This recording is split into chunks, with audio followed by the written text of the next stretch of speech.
Dear students, welcome to Abbas Mathematics 2.7ல 6th sum. இதை பாருங்கள், z equal to s plus i கொடுத்துருக்கு. Argument of z minus i by z plus 2 equal to pi by 4. Show that இந்த மாதிரி கொடுத்துருக்கு. z equal to s plus i வச்சுக்கிட்டேன். Some எடுத்து எழுதியிருக்கேன். z minus i by z plus 2 போட்டு வச்சுருக்கோம். zக்காக s plus i minus i போட்டாச்சு. s plus i plus 2 போட்டாச்சு. x plus i காமன் எடுத்தாச்சு.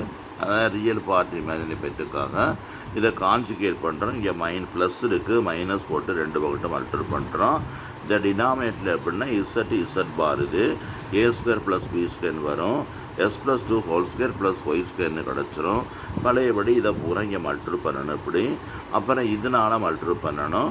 அப்புறம் என்ன செய்யணும், முதச்சனோடைய ரியல் பார்ட்டி பிரிக்கணும். ஐ ஸ்கொயர் -1 + 1 மாறிடும். அதனால் அந்த ரியல் பார்ட்டாக மாறிடுது. X into S plus 2 plus Y into Y -1 பக்கத்தில் எழுதியாச்சு. By denominator plus I taken outside. First positive எழுதியிருக்கோம், அப்புறம் நெகட்டிவ் எழுதியிருக்கோம். Argument of z -1 by z plus 2 equal to 5/4 கொடுத்துருக்கு. ஆர்கியூமெண்ட்னா tan inverse of IP by RP. ஐபின்னா imaginary part, ஆர்பின்னா real part. இது ரெண்டும் எழுதி கேன்சல் பண்ணியாச்சு. 5/4 வருது. இந்த இன்வர்ஸ் அந்த பக்கம் கொண்டு போனால் tan 5/4 வந்துடும். tan 5/4 1ன்னு கிடச்சிருது. 1ன்னு அதை கிராஸ் மல்டிபிள் பண்ண வேண்டியது.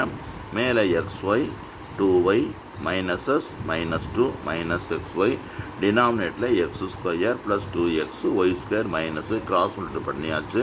ப்ளஸ்ஸு மைனஸு கேன்சல் ஆகிருச்சு. எல்லாத்தையும் ஒன் சைடு கொண்டு வந்துடுறோம், அல்லது இதை வச்சுக்கிட்டு இதை இங்கிட்டு கொண்டு வந்துடுறோம். x² + y² + 2x -y -2y அவன் கொண்டு வந்தாச்சு. அதுக்கடுத்து இதை ரெண்டையும் மைனஸ் பண்ணிடுவோம். இது ரெண்டையும் ப்ளஸ் பண்ணால் 3x கிடைக்குது. இது ரெண்டையும் மைனஸ் பண்ணால் 3y கிடைக்குது +2. இந்த ஸ்டெப் வந்த பிறகு ஆன்சரத்துக்கு எழுதிட வேண்டியதை முடித்த பிறகு ஹேண்ட்ஸ் ப்ரூவ்னு போட்டுக்கிறணும். கண்டிப்பாக அந்த ஆன்சர் எடுத்துறதுன்னா இதுக்கு மட்டும் 1 மார்க் உண்டு. அதனால அதை பார்த்துக்கோங்க. இந்த லாஸ்ட்டில் எல்லா சம்முக்குமே ஸ்கூல் லெவலில் மார்க் போட மாட்டாங்க. இந்த ஸ்டெப்பெல்லாம் கரெக்டாக இருந்து கடைசியில் ஆன்சர் கரெக்டாக இருக்கணும். அப்போ தான் ஃபுல் மார்க் கிடைக்கும். அதனால் அதை பார்த்துக்கோங்க டியர் ஸ்டூடெண்ட்ஸ்.